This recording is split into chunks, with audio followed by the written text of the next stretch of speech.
the 1900s, women's privileges were based on their marital status. If a woman was married, she had no separate identity from her husband. According to Gilmer Lerman, she had no right to own property or to pursue a career of her own choice. Women could not vote, serve on juries, or hold public office. According to the Supreme Court, women were not persons under the 14th Amendment in the Constitution, which allows equal protection under the law. Good morning, my name is Adriana R, and today I will be discussing the following question. To what extent have the rights of women improved since the 19th century in regards to income and political participation in the United States? While women today can aspire to any profession of their liking, this was not always the case. During the 1900s, it was very uncommon for women to hold a profession. Women were often seen as housewives. And it was not until World War II until women could finally hold higher quality professions, such as work in factory jobs. As stated by Howard Miller during the iconic poster, "We Could Do It," women could now finally work in factories, while American men were fighting for their country during World War II. However, after World War II, women were forced out of these jobs so that returning veterans could take place of them. It was not until the 19th Amendment, which allowed women the right to vote, and the drafting of the Equal Rights Amendment for women to start gaining more rights. According to the National Women's History Project in 1923, Alice Paul took the next obvious step, which was to draft the Equal Rights Amendment. The Equal Rights Amendment seeks to end the legal distinctions between men and women in regards to property, divorce, and employment. Although the amendment did not pass, it still gained more awareness into the movement. The Equal Pay Act was signed into law in 1963. The law's purpose was to eliminate wage disparity between men and women. If men and women were working the same amount of hours and in the same working conditions, there was no need for women to be earning less money. There is still much discrimination in the workforce. Evidence of such discrimination is the gender pay gap. In 1960, women were earning 60% as much as men were being paid, and currently women are earning 80% as much as men are being paid. According to AAUW, in 2011, Washington, D.C. would have the smallest pay gap, with women earning 90% as much as men were earning, and Wyoming with the largest gap, where women were earning 67% as much as men were being paid. As you can see, states with smaller wage gaps are states that are more culturally diverse and more developed, whereas a pay gap will be larger in states that are less culturally diverse. As stated by IWPR, although women have become increasingly active in the U.S. politics, the majority is still held by males.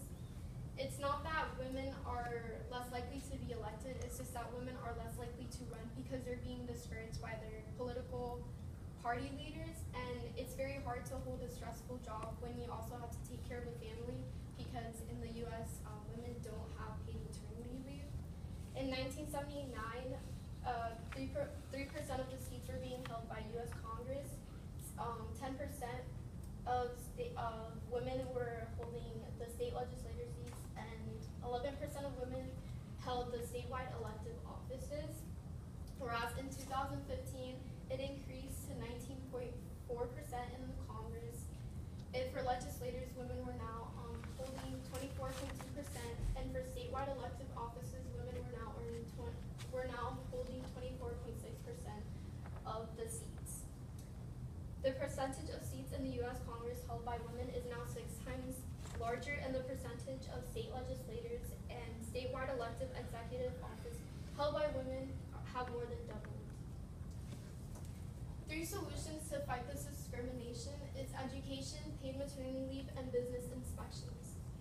For education increases a woman's earning. If a woman has, let's say, a bachelor's degree, or compared to a woman with just just a high school diploma, a woman will earn more money.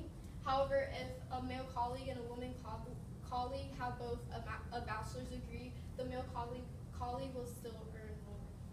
For the paid maternity leave, it's very stressful to have a job and also take care of a baby. So I think it would be the benefit should be paid almost entirely by the state through public funds or Social Security.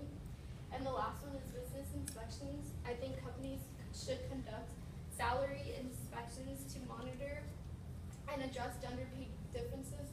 However, I would not think that every business would go through this long process and see what differences the pay gap is by each gender.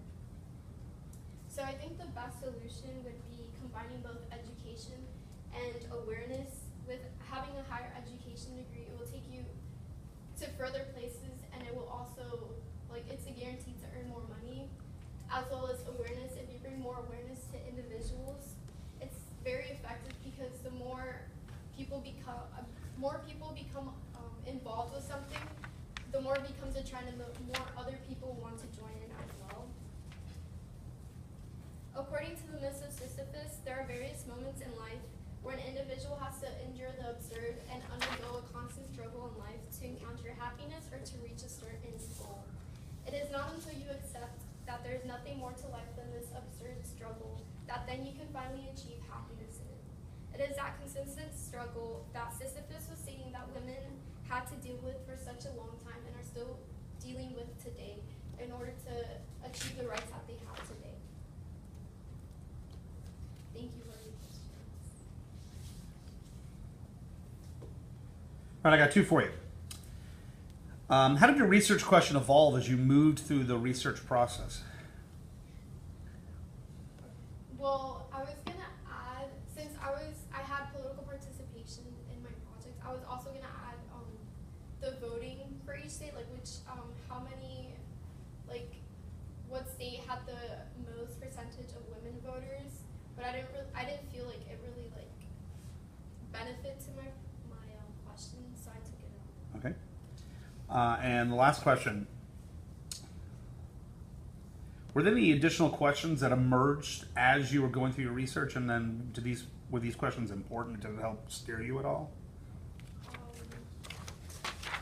One question, for me, I thought why this is still occurring was that for the paid maternity leave, the U.S. is the only industrial country that still doesn't have paid maternity leave, and I'm so astonished by this because it's really stressful for a woman to take care of their children as well